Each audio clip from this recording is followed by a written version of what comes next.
Hello and welcome back to the coverage of the RPTQ 25th anniversary. Our players in the feature match area are almost ready, and we see some familiar faces. Some of our friends are going to play here, so we are going to see three pairs. Yeah. So the players are ready, so let's start. I think the names for the players are switched, the third member of the team. Yeah, they might be. They might be. So we'll work it out.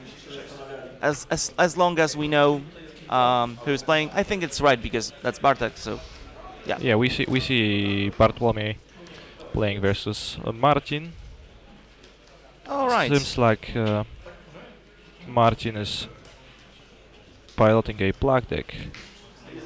Some ether hubs also in his hand, so perhaps some blue-black, something you said you like. And we see a blooming marsh from Bartek, so perhaps the Stumpy deck.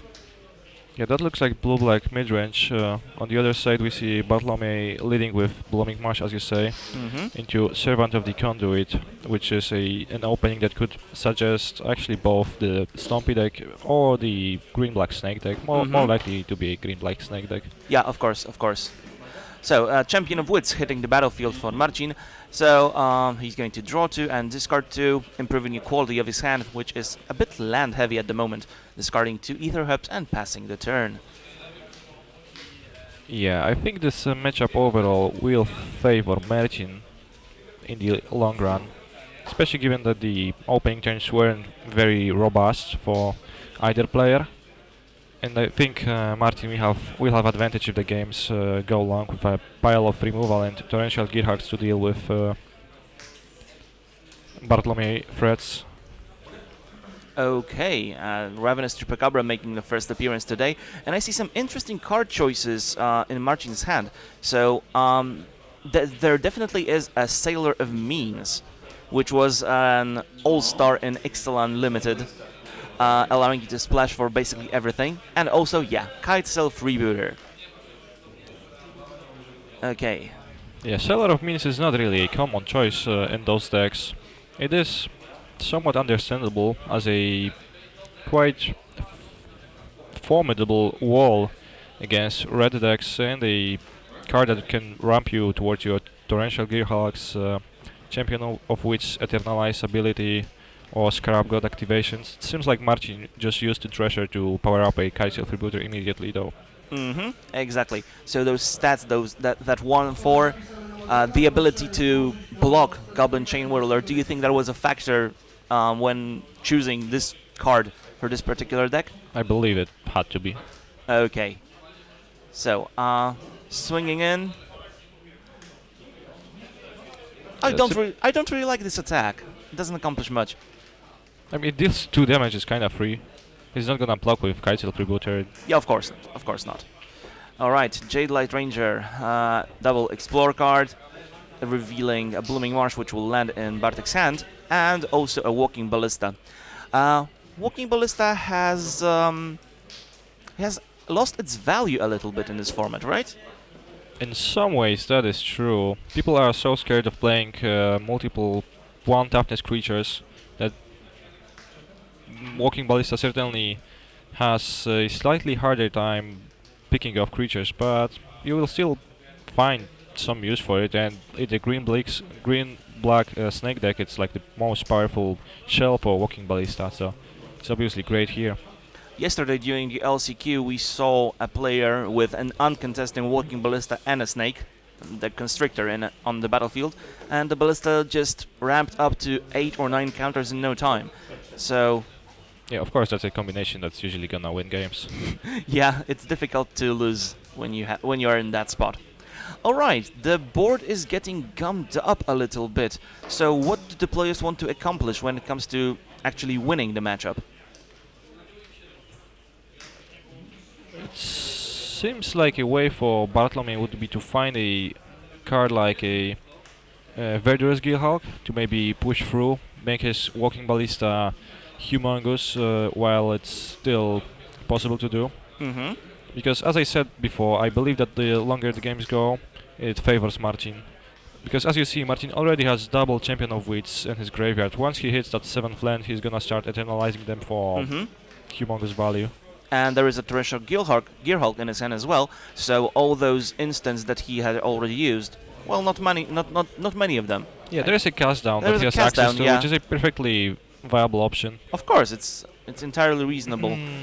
So it does look pretty grim for Bartolomeo, actually. Of course, of course.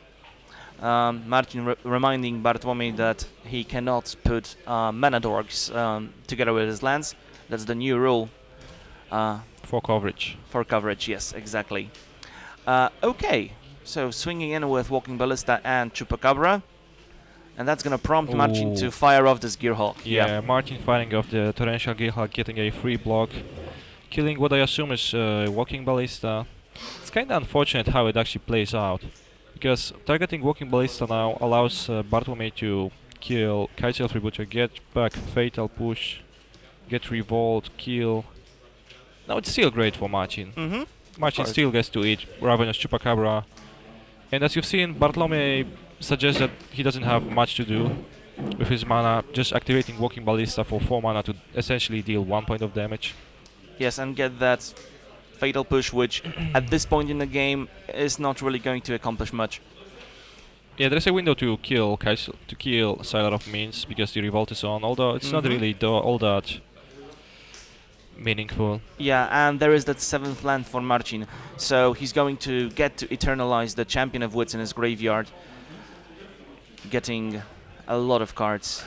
Yeah, that land was a pretty great draw. There was some options for Bartłomiej to sneak a win if Marcin would draw some weaker cards for a few turns, but if Marcin just hits the lands immediately, I don't think there is a huge window for that. And we see some interesting card choices from the blue-black deck. There is a main deck, Arguel's Bloodfast. We see that card usually in sideboards. Well, what do you think about that one? Some people advocate for it being a great main deck option and being like secretly great even against red decks. Mostly, well, not mostly, but the card is a combination both of the enchantment on top on the front side and the land on the flip side. The land is actually pretty great at stabilizing against red decks because it gives you a repeatable source of life gain, which is a thing that is pretty hard to come by. And if you ever manage to have Scarab God and Temple of Aklatats at the battlefield at the same time, you are doing it. You remember the names of the flip sides? Wow. I do. Okay. So, Torrential Gearhulk coming in, dealing some damage to Bartłomiej, so he's at 8 life. I'm not sure if I necessarily like lines of Marcin. Keeping Bloodfast in your hand and also discarding Commit. It looked to me like it was pretty safe to just go for the Champion of Wits, producing a body on the battlefield, but unsure. Yeah. And there's some interesting thing that we can see here. Bartłomiej actually got an island off of Evolving Wilds, I believe. That means that he's splashing blue for something. For something. It could either be Hadana's Climb, could be the Scarab God, or could be some sideboard negates, or a mix of any of that. Yes, of course. Hadana's Climb, also a great card when you work with the counters matters strategy, because it puts a counter on one of your creatures at the beginning of each combat step, and then when that creature has 3 or more counters, it flips into a land that gives that creature flying and X plus X, where X is its power, so yeah, pretty reasonable. Alright, Fatal Push taking down the only blocker that Bartłomiej had. Torrential Gearhulk pushing through 5 damage, and it's looking grim. Yeah, Bartłomiej falling to 3, pretty unwinnable from this point, I would suppose. Alright. I just wonder what this splash for blue is. Playing a 3-color deck in this format, it might be hard, right? It does not come at no cost. It's not as hard to do if you have access to Ether Hub, and Snake is one of the remaining energy decks that can play Ether Hub, so it's not that expensive to do, especially if it's a splash for just some cards. Also, Liliana Death Majesty another not very common card in this archetype. That is another sign of maybe the Scarab God appearing somewhere here. Because All right. Liliana is a card that pairs exceptionally well with the Scarab God.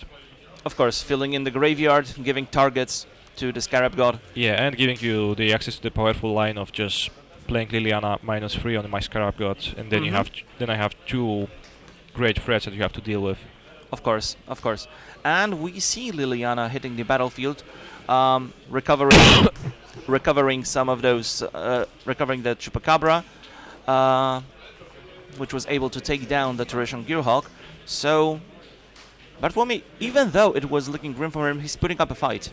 Yeah, there was some removal spell exchange on both sides. Unfortunately, for Bartłomiej, I think he's gonna get buried under those removal spells and cards from Agrel's Bloodfast pretty soon. Yes, yes. But we can see there that I believe that Marcin now would like to have access to a commit, maybe. Although it was a bunch of turns down the line. There's still this unused Champion of Wits in his graveyard, though. Yeah, he can use it to improve the quality of his hand. So. No, I'm talking about the other one, the unused one in his graveyard. Yeah. Oh yeah, of he course. still hadn't had the chance to actually use it profitably. Eternalize it, yeah. Eternalize it. Maybe that's the turn where he does it, because that's the play that adds the most pressure on the battlefield. And Marcin going straight for Bartłomiej's life total. He's not worried about that Liliana at all. He just wants to push those 2 points of damage in. That's a perfectly valid line, in my opinion. Of course, of course. 2 more Champion of Woods landing in a graveyard. That's a lot of value from that trigger. Yeah. Cats of Freebirder revealing only Ether Hub in Bartek's hand. Well, 3 threats, no blockers. This has to be good. Funnily, Bartłomiej has access to 8 lands. If he also he has the other hub in hand. If he would just draw the Scarab God, if he is actually playing it, that would be possibly a card that could stabilize him again. It doesn't look like that happened though. Just a Bristling Hydra. Yes, a Bristling Hydra, an all-star in the old days of Standard. Pairs exceptionally well with Hadana's Climb. So we are still confused about what actually is the splash. Yes, we do not have access to deck lists at the moment. We will have them later. All right, and but this Bristling Hydra assures that it still leaves Bartłomiej dead to a removal spell on this 2/2 zombie token. Thanks to Marcin's attack with Sailor of Means going to face instead of... I'm very confused about why... Oh. Okay. He just did the tricky thing, like he could have killed the zombie and attacked Bartłomiej, or he could have used 2 removal spells to kill the Hydra. So like using the first one forced Bartłomiej to spend his energy and then use the other one. That's much fancier, so... I know that Marcin is a fan of fancy plays for no particular reason, so that's perfectly understandable. Okay, so we are going to go to another table as our play's sideboard. So let's go to table number 3. Yeah, let's do it. Bartosz on blue-white control. I see an approach of the second sun in the graveyard and on the stack. And we also see... blue-white cycling deck for Jędrek. So that's not exactly the mirror match. It is not. It is not. Some players it is similar, but it's not exactly the mirror match. Some players have chosen this blue-white cycling deck because they believe that it has an advantage over the blue-white Teferi deck. I mean, blue-white, the classic blue-white that we know, that has been one of the main decks of the format for a couple of. That is certainly possible. It looks like the game ended somehow. Somehow, it looks to me unsure which player won. I think it was ENJ, because he just countered a second approach of the second sun. It was a pretty common trend amongst players to play 2 copies of approach of the second sun. There was another one in the graveyard, so that would make the second one. Yeah, and the countering that card would just mean that the blue-white approach deck doesn't have any more win conditions, right? Yeah, it could possibly mean that Bartosz just couldn't actually win the game, especially with Jędrzej having both an active Teferi and a Drake Haven Yes, yes. in play. Um, you played a similar deck during the World Magic Cup. Do you think that Teferi adds a lot of value to the deck? I mean, certainly Teferi is a sick card, so I would assume that it makes the deck better. All right. It is just like an all-around incredibly strong card. You see it pop in modern deck lists nowadays, and I don't think that's a fluke. I think that's a trend that's gonna stay, because I think that's just a incredibly pushed card. Getting to untap 2 mana makes it so different than other planeswalkers. You don't actually have to tap out for that, so it makes it so Teferi falls into control strategies really, really nicely. Yes, and those control decks in modern format getting recently a lot of value from the standard set. So we have Search for Escanto popping in, we have Teferi. Do you like any cards from M19 that you've seen for modern? I don't recall any that I liked particularly. All right, all right. Unfortunately, I cannot. Well, it's still early. It's still early. We'll still learn. We'll still learn a lot about them. Okay, so we are on the. We seem to be switching a lot. Yeah, it seems like all the players ended up their matches, Yes, so we their have games in the same time. So we have just a look at sideboarding. a little bit of shuffle cam going on. Yeah. So we've seen that table A, so the one we watched, is snake deck. Well, we assume it's a snake deck, and the blue-black. We saw two white-blue control decks in the third slot. So middle one, It looks like the players in the middle are playing red decks of some kind. the chain whirler control decks. Or at least Jacek is unsure about Michał, of course, but I would assume so. That would be a bit strange to come with no chain whirler deck in your lineup. What makes this innocent goblin so dangerous? Well, it does not really look as innocent to me. If you look at the artwork, it actually looks like a pretty brutish creature. But of course, like the thing is that free for free first strike body is just almost a standard playable card by itself, and then you add the ability on top of that, which punishes things that are naturally good against red strategies, which are, for example, vampire lifelink tokens. Of course. They are like this card alone makes them fluctuate in value from good or great, because like they are great at, for example, blocking hazard. The existence of Goblin Chamberlain makes those cards straight up terrible and embarrassing, because in addition, if your opponent plays a Goblin Chamberlain and gets to sweep a bunch of your 1 toughness tokens, then in addition to getting a reasonably sized body, which has a pretty significant Keyword on top of it, yeah. value in the Yeah. game. Like it's not a blank body. Of course. He also gets to get value and just kill a creature for basically free. That's a huge tempo swing and a card advantage source, so like you get everything from that. Therefore, well, Goblin Chamberlain is great. Yeah, exactly. Also you have to mention the interaction with Soulscar Mage, which makes Goblin Chamberlain very dangerous, even in matchups where you would prepare not to get blown out by it. Yeah, because we can remind you that due to Soulscar Mage's ability, all the damage that comes from non-combat sources, so that would be the Goblin Chainwhirler's trigger, actually puts -1/-1 counters on creatures. So it can make it can basically invalidate blockers that Yeah, would I otherwise actually be think good. that's partially like Goblin Chamberlain is also a big reason as to why history of Benalia is not really that big of a player in this standard format as you might assume.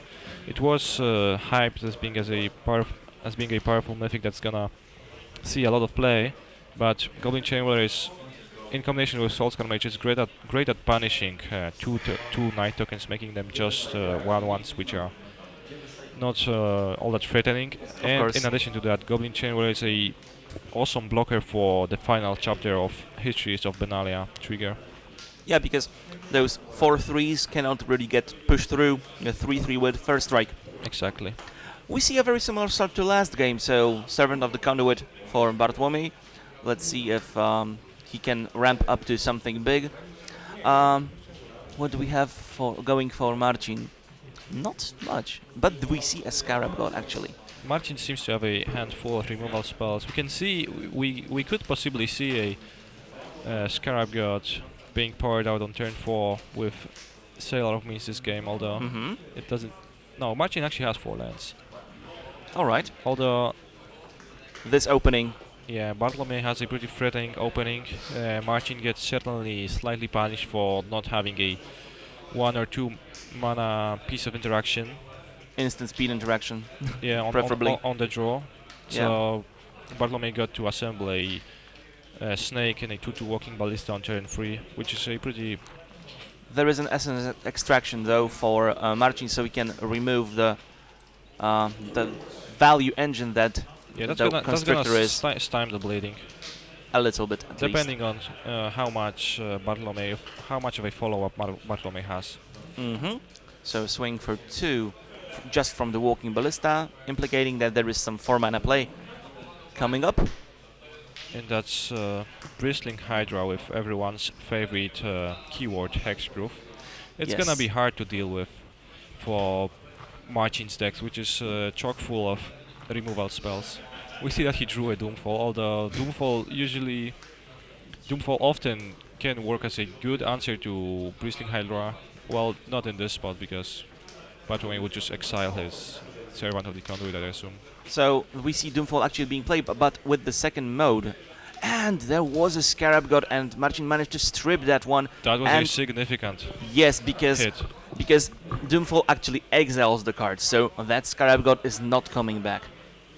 Well, it would not come back from Bartłomiej's hand either way.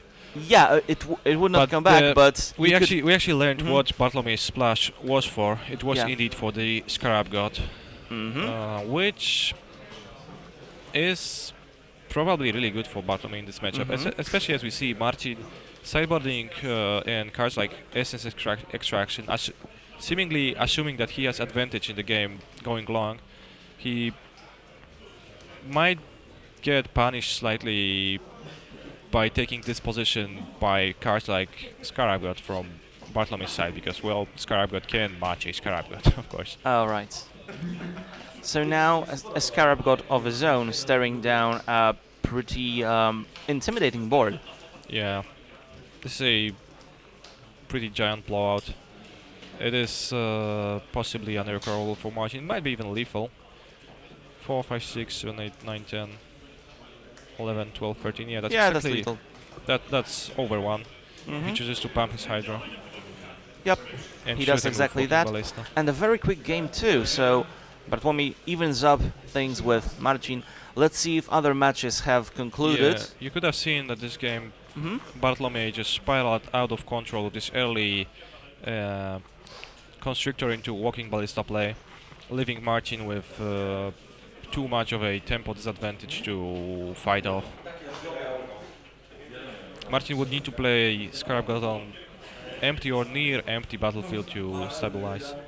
Yes, now we are on the second table and we see a mono red against red black, I assume.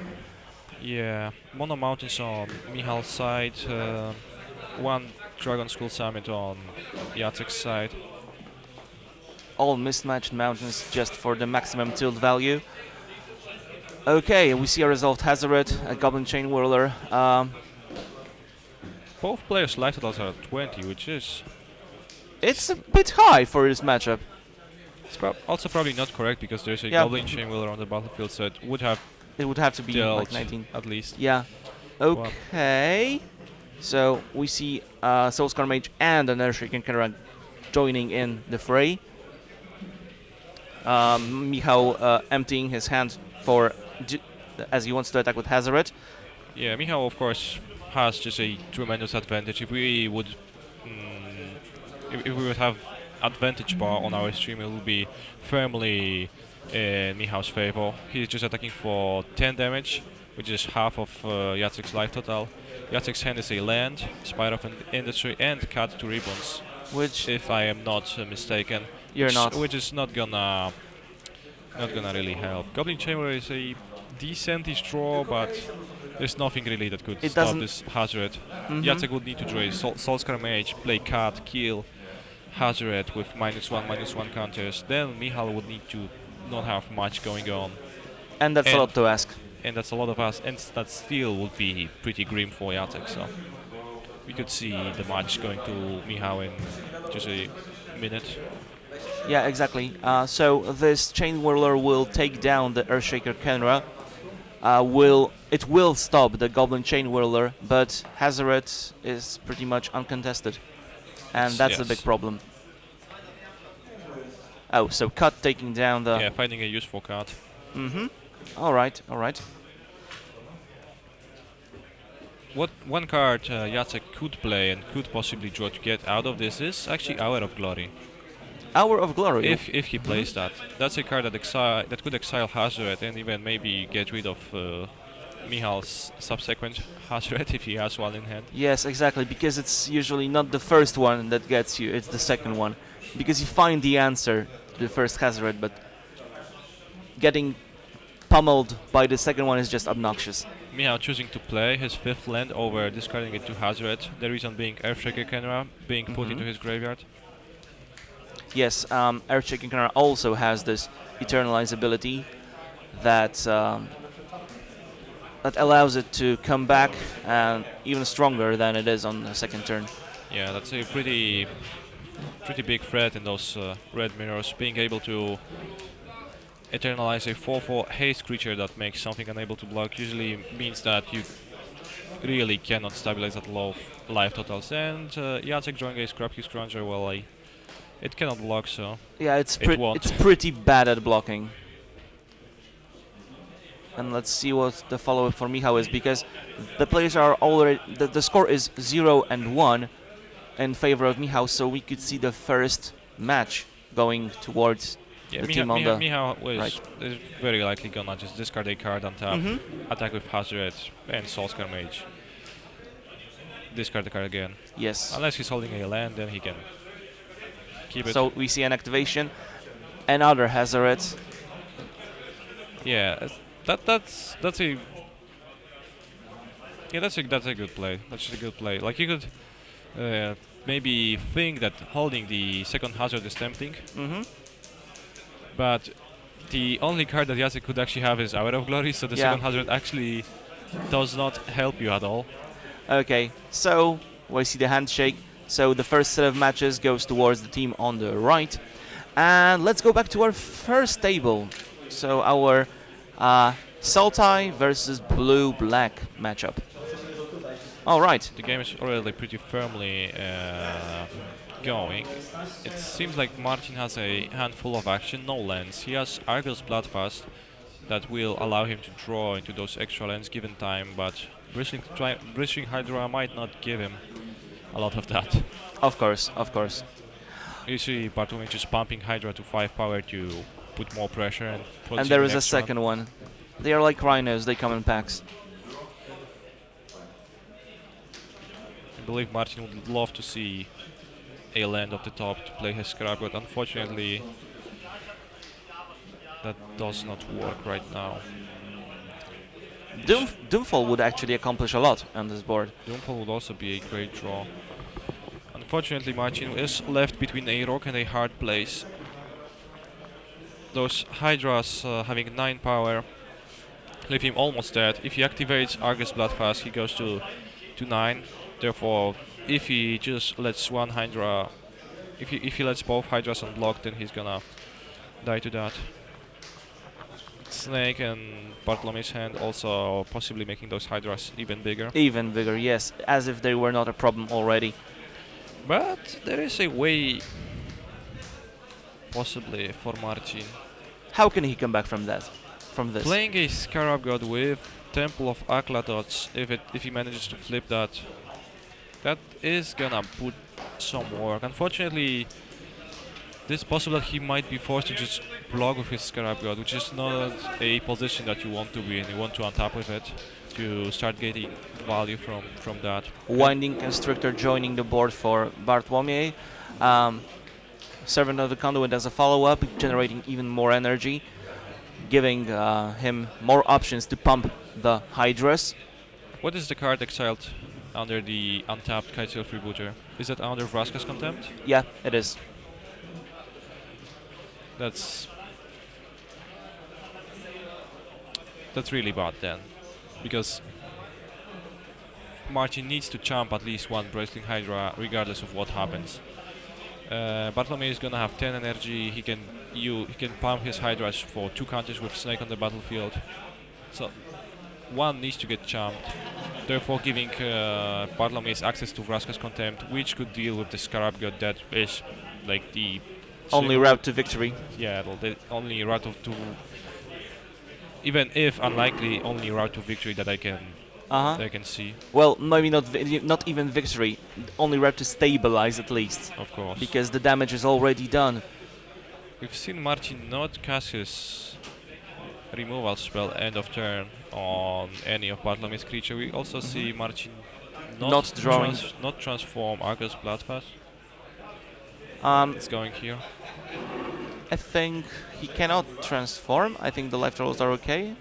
He just took a hit from a Hydra. Oh, okay. Sorry, then I was mistaken. Oh, he went to 7. Okay. But I mean, his other problem is that he's really not drawing enough lands. This deck can get pretty mana hungry.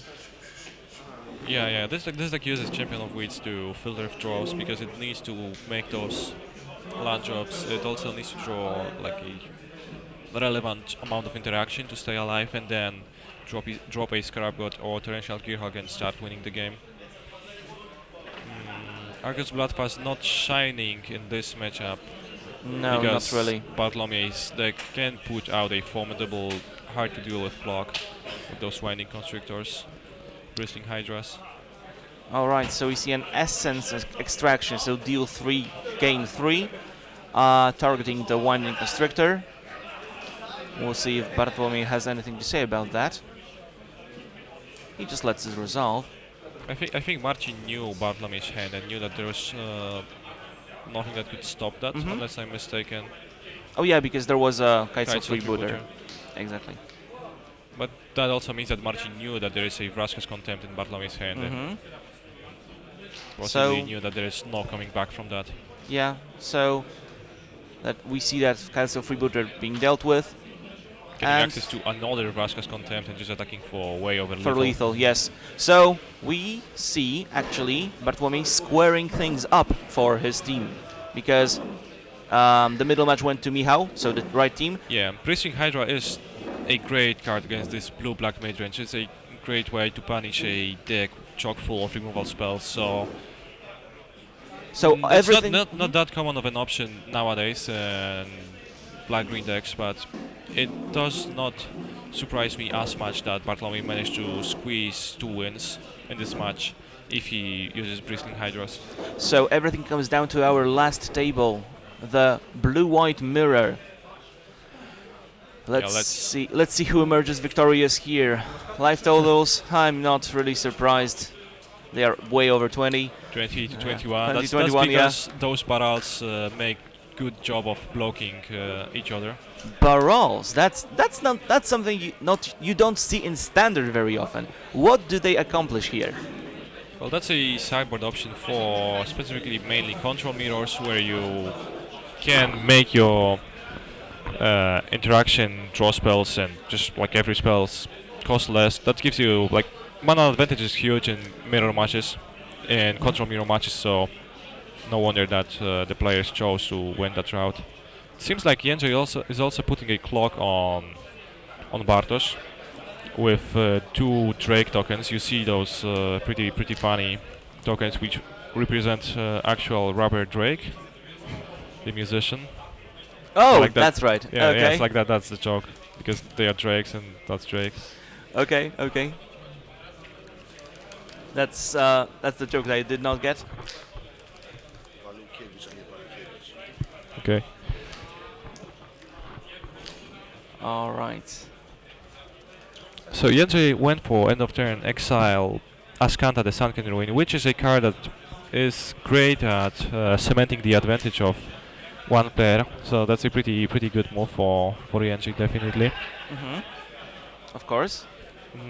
Now it seems like Bartosz is the one being pressured because of course Yenji has those two creatures. It seems like there has a Drake Haven produced those and has been since dealt with seemingly this cast out. Mm-hmm.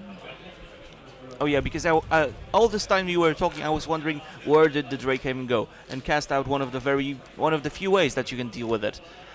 Bartosz trying to find some answers using his Arc of Oraska to draw cards end of turn, cycling his lands. Mm-hmm. Art of Araska, another option that can draw you cards, a little bit more mana hungry, and he actually does have Approach of the Second Sun in his hand. I've only briefly seen his hand, but it looked like Approach of the Second Sun and Double Negate, which is a pretty strong combination. Yes, that's what you want to see because you need that backup. You need that approach to resolve. Also Barrel shining for Bartosz in this situation. Mm-hmm. Making his counters. It is unclear, yeah, making him just able to play more counters on a single turn so he can put out a much stronger counter war. Alright, and that's what we are going to see, a counter war in Standard. I am unsure if that's the first or the second approach of the Second Sun. Players are fighting over it, that may suggest that it's a second one. Yes, because usually you let the first one resolve. And Sensor countering the last disallow exactly. We will see Yenji draw and discard a bunch of cards thanks to this Barrel because he actually gets to counter 3 spells with this on this entire exchange, so he gets to improve his hand by a lot. That's gonna be huge. Exactly. Bartosz lost access to his win condition, and he's still getting pressure by those drakes. Yenji feeling seemingly confident enough to even discard a Drake Haven. Yeah. Possibly he has access to another one, or That maybe he just doesn't have enough cycling cards in hand. That was huge. Wow. But now Yenji gets to resolve a Teferi. Possibly. While also still putting up pressure with those Drake tokens. I think I'm a fan of Yenji's position, although it still can go both ways depending on whether Bartosz gets to find his extra approach of the Second Sun. He still have Bartosz still has a hand full of gas. Glimmer of Genius, it seems, some other spells. Arc of Oraska going. So it could still go both ways. Yes, and we see some interesting card choices in Jendrek's hand. We have, Excellence Binding, one of the cards that can really shine in these matchups, especially when you bind an Excellence Binding, because you cannot play cards exile with Excellence Binding, so... I assume Bartosz doesn't have too many barrels in his deck, although he just drew one. So he got instantly punished by the extra text on Excellence Binding. Yes. I assume the reason to do so was that it actually changes the clock for Jendrek. That makes so Jendrek actually kills Bartosz in three attacks. And it seems like Bartosz just tried to cast a Baral, which is not legal. Yeah. We'll probably see a judge call. Or maybe not. I don't know. I mean, it's just you just remind your opponent you cannot do that. You put the card back in hand. Bartosz, is Bartosz gonna resolve this Teferi? Yenji is ready with a 1 mana negate. Again, Barrel shining here. Yes, exactly. Bartosz has to counter back, then his mana is tied. A disallow coming in. Teferi, a really powerful tool in these mirror matches. Unfortunately for Bartosz, this Teferi is dead on board 2 creatures. So it also does not seem to me like Bartosz has any tools in hand to prevent those creatures from killing him. That's a really awkward position to be in as a control mirror matches, because you obviously don't want to have your settled Rekages against the mirror or quasi mirror match, which makes Yenji's Drakes all that more powerful. And we see an Ascanta transforming for Yenji, giving him access to sift through his library looking for relevant cards. And do you think he's gonna go for Teferi or just straight at Bartek's life total? I would assume he's gonna try to kill Teferi. That And has he to be does. better. Alright. Possibly resolve one on his own. Mm-hmm. I think he has a sensor backup. That's not the greatest backup against a 4 mana wielding opponent, but you're not gonna. Oh. Jędrzej gets to. Well, see, he's thinking about that. Activates Yes. Ascanta in response to gain maximal information. Flips a negate, which is a great pickup to stabilize. Yes, exactly. And now he gets to Censor that glimmer. censor that glimmer. He already managed to censor 2 spells that late in the game. You which have is to feel good about that. yeah, that's just gaining a lot of value from your cards that are pretty often rendered dead. Yes, Baral being a part of that, of course. and being able to loot with Baral, discarding the extra Baral that he drew, which improved his next turn, basically. So that was a great combination of cards for Jędrzej. Yeah, Jędrzej showed some discipline, not casting this Teferi Hero of Dominaria. Yes, Getting his access to another Ascanta activation. my instinct would be to just jam it, just slam it every time. But that's why I'm sitting here and not at the top tables of the RPTQ. Yeah, there are certainly some merits to those plays, to being patient in situations like that, because Jędrzej is the one asking the questions right now. Can you deal with my drakes? Bartosz seems to struggle with that. And we see Archer Varaska drawing a card for Bartosz. Looking for some way to deal with those drakes, which are going to be lethal in just one I turn. think I see a Fumigate in Bartosz's hand. Yeah, so a cast out going after one of those drakes. Yeah.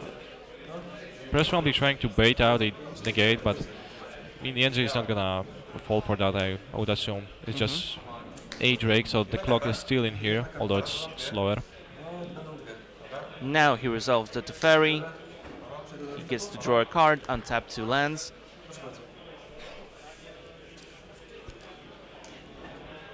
Bartosz is still drawing live to his second approach of the second Mhm. sun, if he still has it somewhere in the deck, possibly.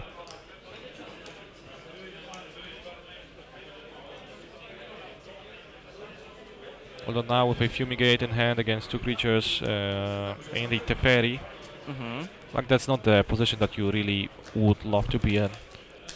Fumigate is usually paired with Teferis, not used against them, and that's for a reason.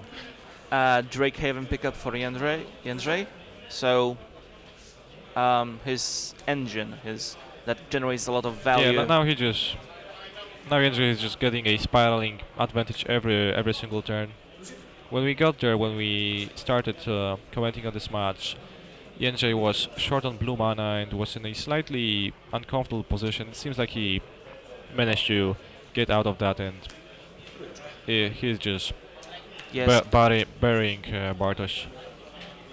under pressure. Yes, and all The that pressure with creatures and other Yes. card advantage. and all that thanks to this counter war that he won, being able to actually improve his hand due to Baral text. Yeah, that was a That was the turning huge point yes. of this game. Bartosz felt pretty good with 2 counters to back his approach of the second sun. Jędrzej had 3, one of them being Censor. Yes, you have to feel good about Censor actually countering something so late in the game, being relevant in a counter war. That has to feel good. We see Bartosz draws tanks for a while. it's the last match in the That's feature match area. probably the deciding draw step. Yes. Playing a planes, slowly considering his option. He probably has to go for that Fumigate just to stay alive. Then he has to deal with that Teferi. First, So- the Fumigate has to resolve. Of course.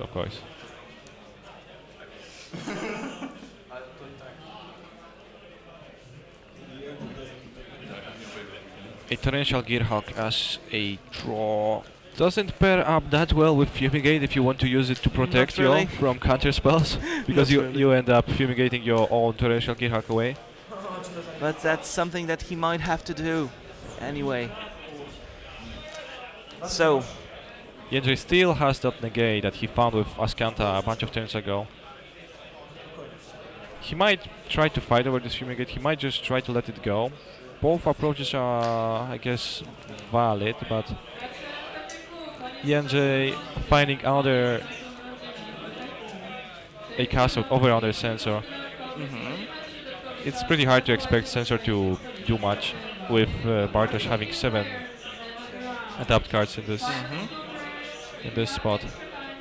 Jędrzej just lets that Fumigate go, figuring out that it's not something that he needs to fight over, because he has both an active Teferi and an extra Drake Heaven in hand, so he's just gonna play that, make 2 more Drakes and go for Bartosz this way.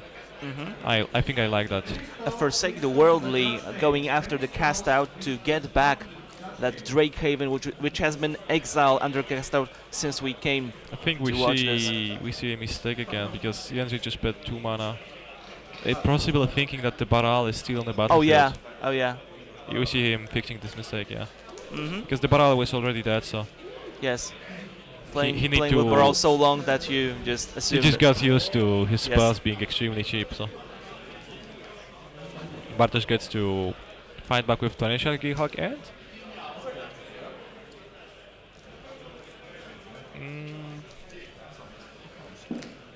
well, at least gaining some traction. Exactly. We remember Sti- that the last card in Bartosz's hand is Baral, which he cannot cast, so only the contents of his graveyard are relevant here.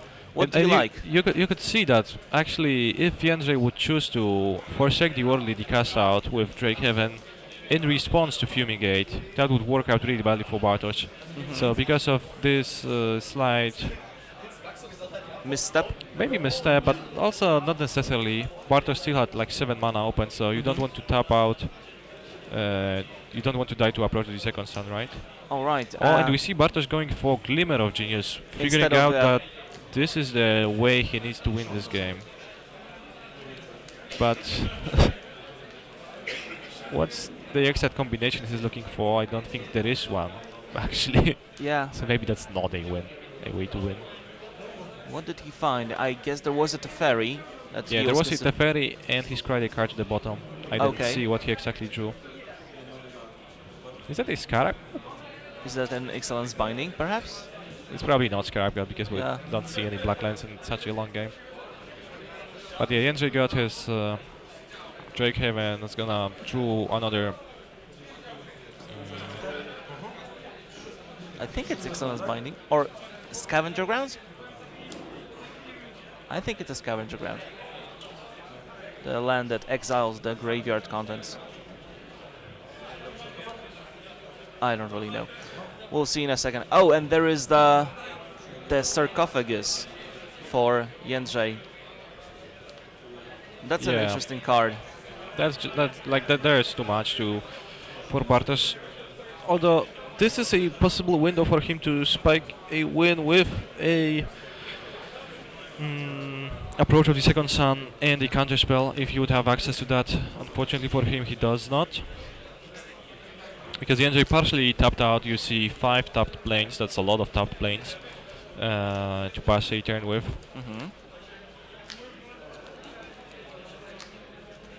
If Bartosz doesn't exactly win this turn with approach, which he won't because he doesn't have one in his hand, it seems like the card was Scavenger Grounds. So yeah, so if Bartosz doesn't win this exact turn, then Jędrzej is gonna make 2 Drakes end of turn and attack with them, and that's gonna be it. Oh, and I believe. there is a slight mistake on our overlay. It's round 1, but out of 7. We are going to play 7 rounds of Swiss today. That's right. So yeah. But yeah, coming back to our match, we are closing in on our time. There are 30 seconds left on the clock. Those mirror matches having a tendency to go on for quite a long time. Yeah, of course. Always, every time you play mirror control deck in standard, you risk running. drawing your match or running to time Hmm. if you don't play quickly enough. It seems Yeah. like it's gonna finish because I don't see a real way for Bartosz to survive this Drake onslaught. He's gonna tap out for a Teferi. Jędrzej could negate that, but he does not need to. I think he But might as well. he wants to, just for good measure. He also Yeah. has all those extra disallows, so it's not actually Hmm. chalked on the amount of counter spells, he is chalked on the amount of mana that he has. Controversial And he Gearhulk has going after, a blue cycling card and a white cycling card, so end of turn make 2 Drakes. and just go for the win. Yeah, I'm assuming so. So, counting number of cards left in Jędrzej's library. So, this is turn 0, actually. Well, that's looked to me like Jędrzej has around 9 to 10 cards in his library. Should be And enough. he actually needs to draw cards to make Drakes, so those Hypno Rivulets Might become relevant. might have become relevant, but I mean he's just gonna die next turn, so they are not gonna exactly become relevant, but they come close to being an actual threat to Jędrzej's Yes, yes. Jędrzej's well-being. Just gonna draw an extra card because apparently he loves drawing cards. Gonna attack for the win. Exactly. And Jędrzej wins this match and wins it for his team. Yeah, So- so Michał's, Jędrzej's and Martin teams proceed with a win. And stay alive, because in such a packed event with 92 teams battling it out for the invitation to the 25th anniversary Pro Tour, you have to win. You have to win all the time, because when you lose, your chances are slim to none. All right, so we are going to have a short interview with the winners of our previous match. So, who would you like to talk to? Jędrzej? I think that was interesting. Yeah, we just spent time watching him win this last excruciating match, so that sounds like a good idea to pick yeah. his brain about that. Yes, exactly. So we will come back to you in a second with a few questions to our winners. And yeah, stay tuned. Stay with us.